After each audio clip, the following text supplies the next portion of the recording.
And welcome back to Lantern Corps. Today's Lantern Corps video comes to us from, where is it now?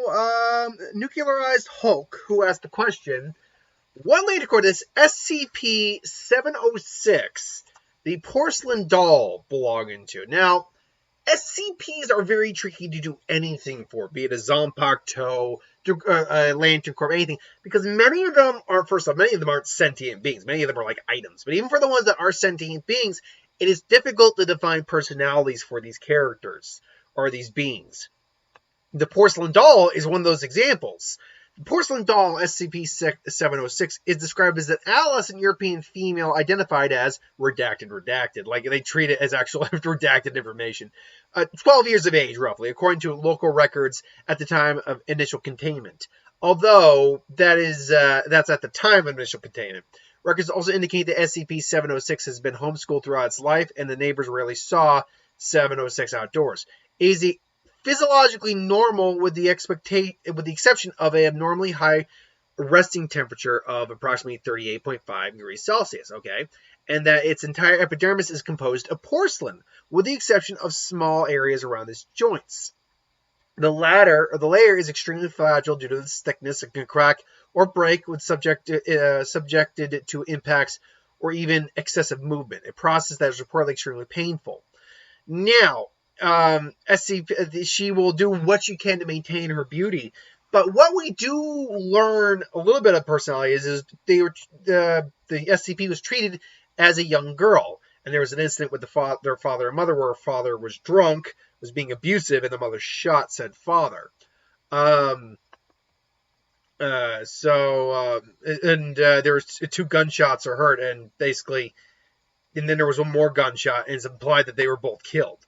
Now, there is one other interview that we have available here, where basically someone is interviewing 706, and basically he asking her, why'd you want to be a doll? Because mommy loved dolls, and because she loved me, because mommy loved them, and daddy loved her, and if I could be like a doll, then she would love me too. Dolls don't cry, they don't need to be fed or cleaned after or taken care of. They just sit beautiful and perfect. If I was perfect and beautiful, then everything would be okay. If I were like a doll, they wouldn't have had to fight anymore, and it would be a normal family, and we'd be happy. And then she starts crying, I want to go home, mommy, please let me go home.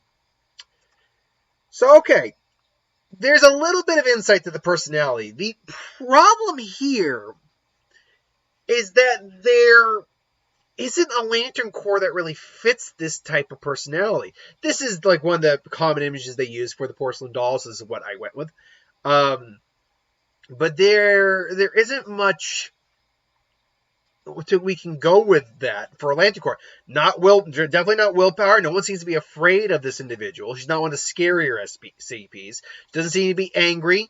She is certainly alive, but is she immortal? Unlikely. She's not dead either, nor does she cause death. She doesn't seem to be holding hope really that much. No one has hope in her.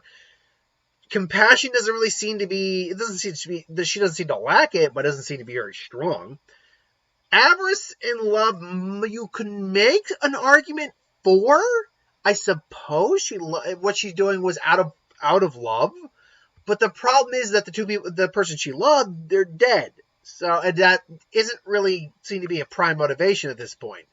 And then avarice, there doesn't seem to be really greed, even from a childlike perspective with this character. So what can you do? Well, I don't like doing this, but I'm going to break my rule.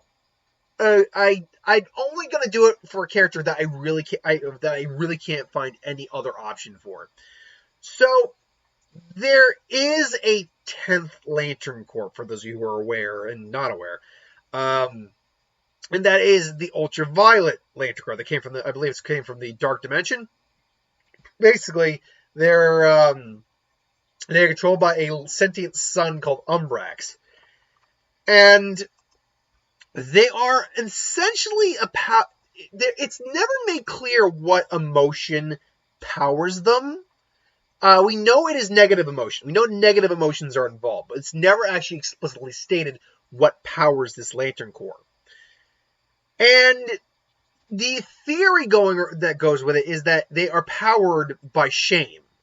And this character does seem to feel shame. They seem to feel very much like it's their fault and like the world's terrible and they just want to go home to their family and they can't. And they seem to be ashamed of that.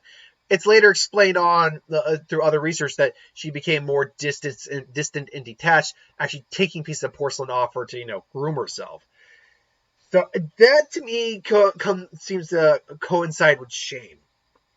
So because she did not fit any other Lantern Corps really at all, this is one of the only times I'm going to cheat and break my rule and go with the Lantern Corps shame. Now, am I going to do that often?